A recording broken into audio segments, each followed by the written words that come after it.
Why to even read non-fiction? This is the question I was asking myself when preparing for this video, and I think I found a very simple answer.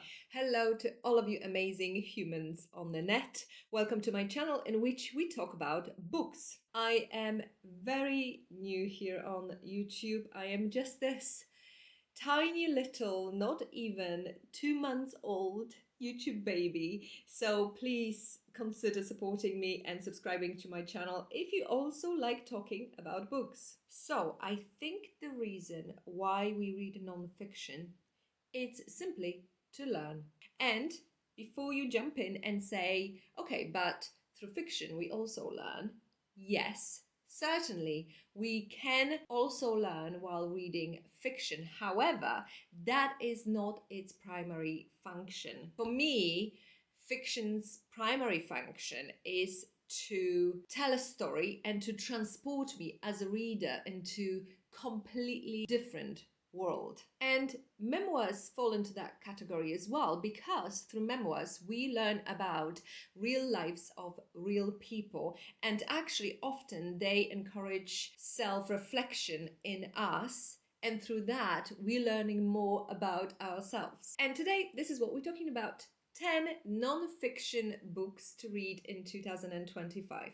Well, 10 non-fiction books on my list to read in 2025, but hopefully they will inspire you too. By the way, I realized today that this is the first time in my life when I was able to pick non-fiction books that I actually want to read, as opposed to them being related to my job. Last year I quit my corporate job and, well, potentially quit my corporate career, but that is a whole other story. And so up until then, my non-fiction reading was mainly industry or job related.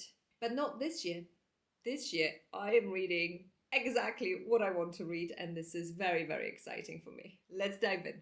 My number one priority for nonfiction will be not one book, but it actually will be a trilogy. I have read a sample of the first book in this trilogy on Kindle, and I immediately ordered a paper copy from my library because I could not continue reading this book in bed, which is what I use most of the time Kindle for, reading in bed in the evenings, lying next to my husband, because I was shaking with laughter.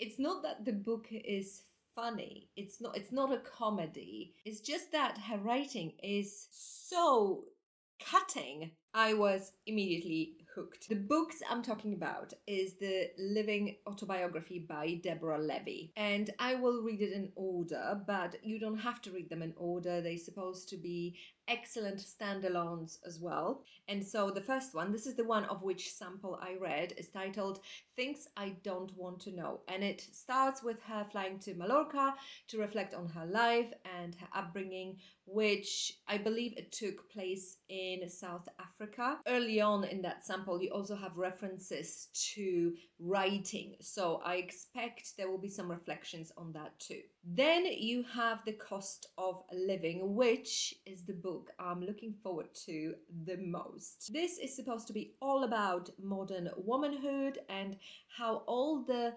caring for others that more often than not women do has a real cost to them. Let me read you a review in The Guardian, which I think describes it perfectly. It is the story of every woman throughout history who has expended her love and labor on making a home that turns out to serve the needs of everyone except herself. A piece of work that is not so much a memoir as an eloquent manifesto for what Levy calls a new way of living in the post-familiar world. And the third book in this trilogy is titled Real Estate, which I think continues on the themes in book number 2. So womanhood, personal freedom, creative identity. Now, I dare you to read the first part of the book, and you can get a free sample on Kindle. This is the first book I'm talking about, Things I Don't Want to Know, and not like it. I dare you. Let me know what you think. I also should add that recently I have read Deborah Levy's short story collection titled Black Vodka, which I also enjoyed, and I will be talking about it in my next monthly reading wrap-up video. But having sampled her nonfiction now, my first impression is that is where Deborah Levy truly shines.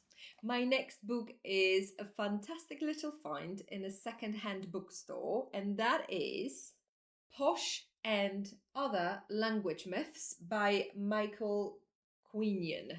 Let me show you. So this book basically provides short descriptions of origination of most popular proverbs or sayings, such as posh, raining cats and dogs, head over heels, proof of the pudding. Have you ever wondered why we say these things? As someone whose English is not the first language, I find some of the English phrases absolutely fascinating. And so this book is not only entertaining, but also very interesting to me. For example, proof of the pudding actually comes from a phrase which was the proof of the pudding is in the eating. But after a while, the second part was cut off, and really it doesn't make any sense now if you think about it. Same with head over heels. To fall in love with someone and be head over heels doesn't make much sense, because our head is always over the heels, right? It's at the top, and our feet, our heels, are at the bottom. So why do we say this in this way? Well, the reason is because actually someone made a mistake along the way, and originally the phrase was heels over head, but for some reason it stuck. I think this book is such a great conversation starter, and it's fantastic because actually it has its content split into chunks. So you usually will have one phrase per one page, maximum 2 pages. Actually, I've just opened the page on Let the Cat Out of the Bag. I haven't read that one yet, so that might be interesting. Also, another one is honeymoon. Why do we say honeymoon? Anyway, so because it's split into these smaller chunks, you can just pick it up now and then, read a little bit, and then leave it to the side. But it's enough to talk about it with your family, with your kids, at a dinner party. I don't know. I just think this is such a good find, and I look forward to plowing through it over the year. One other thing I should say is when I was trying to find it on the internet to make sure that you can also purchase it, in the UK, you can only find it on eBay. I'm not sure about US because I think this was printed in the US. Oh, no, sorry, this is Penguin's book, printed in England in 2004. It is quite old now, but I can see it was also printed in the US, in Canada, in India, New Zealand, South Africa. So yes, if you can find it, I highly recommend it. My book number 3 is Anna Lamott's much cherished 1994 Guide to Writing and Life, titled Bird by Bird, Some Instructions on Writing and Life. The title apparently comes from advice that her father gave her brother when he had to write a school essay about birds. The brother was struggling with this project, and so the father said to him, "Bird by bird, buddy." Why did I pick up this book? Well, I was researching some interesting quotes about reading, and I came across this quote which became my favorite. Let me read it to you. I haven't read the book yet, so I have no idea where in the book it is, but I have printed it. So it goes like this. Writing and reading decrease our sense of isolation. They deepen and widen and expand our sense of life. They feed the soul. When writers make us shake our heads with the exactness of their prose and their truths, and even make us laugh about ourselves or life, our buoyancy is restored. We are given a shot at dancing with, or at least clapping along with, the absurdity of life, instead of being squashed by it over and over again. It's like singing on a boat during a terrible storm at sea. You can't stop the raging storm, but singing can change the hearts and spirits of the people who are together on that ship. Isn't this beautiful? The other reason why I want to read this book is because I want to write down a family history for my children and I guess for their children as well, for next generations. And I'm not a writer, but I want to do this properly. And so I am approaching this project as I would be approaching any other new area, and that is by reading a book about that particular skill. I haven't started this project yet. I'm kind of gathering myself a bit. I'm also in the process of still collecting various family journals and photos and talking to family members. But there is a lot to be written down about my great grandparents who fought during WW1, but especially about my grandparents and their family who were in Poland during WW2, which was a very different experience than, for example, the Blitz here in the UK, because Poland was invaded by the Nazis from the West and by the Russians from the East at the same time. And so for several years, Polish families had to learn how to live with the occupant on their territory. And I have loads to write down. My grandfather was arrested twice by the Nazis. The second time he was kept in prison for several months. My grandmother's sister, who was 16 at the time, she was unmarried. If you were unmarried at the time and didn't have children and any other commitments, you basically were destined to become a house slave to a German family, because German families were seizing the homes of the Polish families, were just taking them over and living there during the war. And so the Polish young women were taken in to basically look after the house, be a cleaner, be a nanny, be a maid, do everything. For free, of course. They weren't paid for it. And so my grandmother's sister, she was living with two families. The first one, that didn't go very well. She escaped from there. But the second one, she spent a few years with them, and actually they remained in touch after the war. I have not, about this particular aspect of war, read much in any other books, because, for example, if you read Sweet Francois, or if you've watched the movie Sweet Francois, which is based in France, you do see the Germans occupying the households, but they almost like lodgers. Anyway, this is probably not interesting to you, or maybe it is. I don't know. Let me know. I can do a separate video about this, but it is definitely interesting to me, and I want to write it down because I don't want it to be forgotten. I want to do the story its justice, and I want to do it properly. So I will be reading about how to tell a story, and this book is supposedly, hopefully, going to help me with that. The book number 4 is The Courage to Be Disliked, the Japanese phenomenon that shows you how to change your life and achieve real happiness. This book is written by 2 Japanese authors and is based on the theories of Alfred Adler, who was the founder of the School of Individual Psychology. I think the title says it all, doesn't it? But I have a description of the book by the bookstore Waterstones, which I think is a good one. Let me read it to you. The authors explain how we are all free to determine our own future, free of the shackles of past experiences, doubts, and the expectations of others.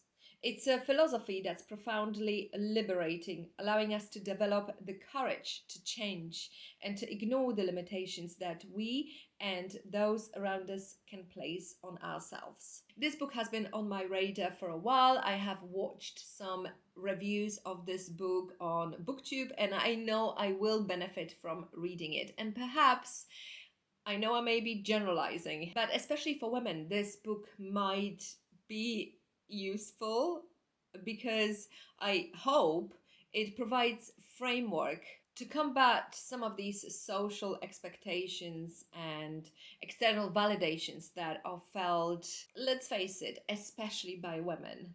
Also, this book is in the form of a conversation between a philosopher and a visitor. And because of that, I think it will be quite easy to digest. Next book is another second-hand bookstore find, and that is The Smallest Lights in the Universe by Sara Seager. Sara Seager is an award-winning astrophysicist, and in this book, I think she mixes up her reflections on stars, sky, and planets with her reflections on grief. I picked up this book because on the front cover here, you've got a little write-up by the author of All the Lights We Cannot See, and he says, full of blues and blacks, written in the ink of grief. So that was one of the reasons why I picked up this book. The second reason why I picked up this book was because I randomly opened the book on one page. I marked it. And so let me read you the bit that I read when I was in the bookstore before I bought the book.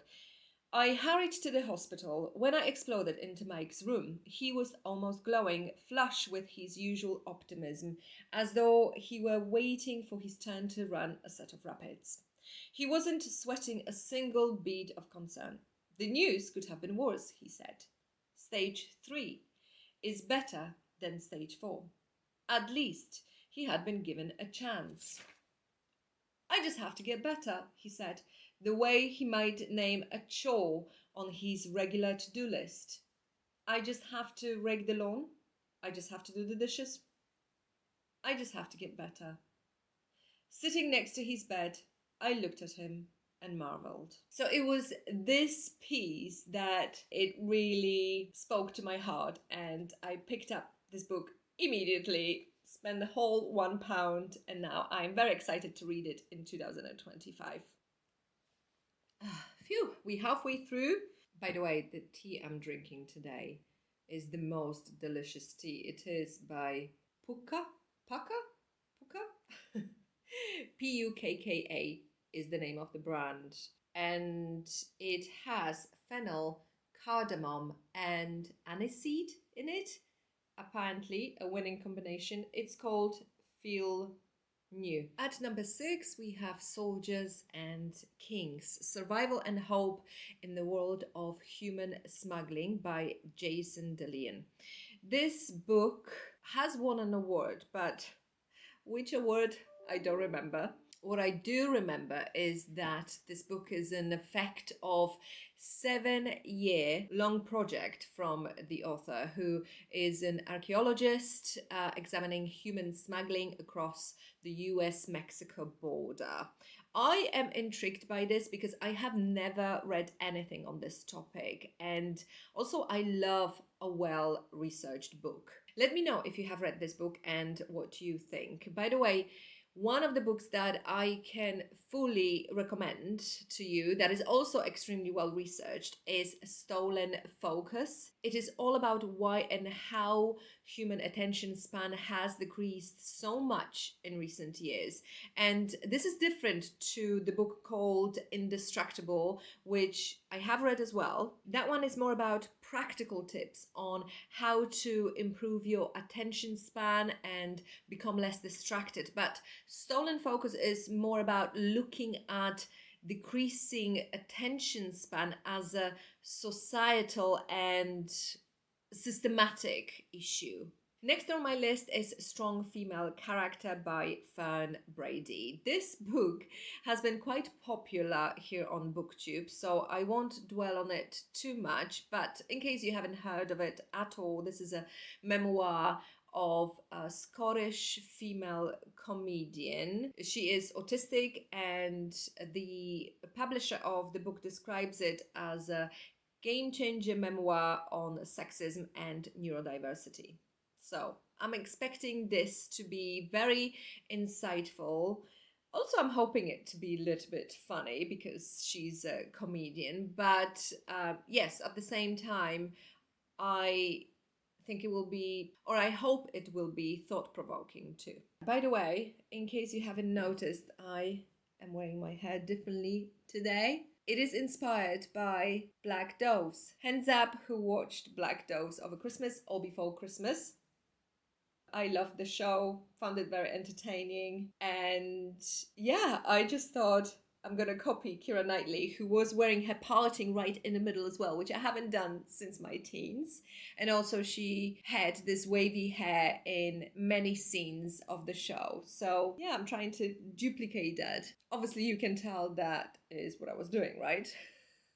Next at number 8 is Happiness Advantage, which is highly recommended by the author of the Slight Edge book, which was my best non-fiction read of 2024. If you haven't seen this video, I'll link it up above. So I am simply trusting him, and I will go ahead and listen to Happiness Advantage on Audible. This book is supposed to question the whole idea of thinking that in order to be happy first, we have to achieve certain successes, we have to get certain things in life. And it argues that actually it's the other way around. And even though most of us deep down know it, we don't live lives in this way. So this book is providing that framework so that we can just decide to be happy. It is supposed to be up there with books like 7 Habits of Highly Effective People. So let's see if it delivers. I'll let you know once I've read it. For number 9, I have chosen When Women Ruled the World, 6 Queens of Egypt. Again, a topic I know nothing about, and this book was recommended in a video of another booktuber I have discovered recently. I will link her channel below if you're interested. And finally, for number 10, we have Michael Singer's The Surrender Experiment. If you have not yet read The Untethered Soul by the same author, first of all, I don't know where you've been. Secondly, please go and read it. This is one of those books, this is the book that single-handedly introduced about 50% more peace in my life than I had before I read the book. And so this other book he published quite a few years after The Untethered Soul, which I haven't read yet, but which is supposed to focus on letting go of control. Now, if my family happen to watch this video, which they don't normally, except for my husband, he watches them. So if he watches this video, he will be very happy for me to be quoting this book as my next read, because I am known as a bit of a control freak sometimes. Well, at least I have some control freak tendencies.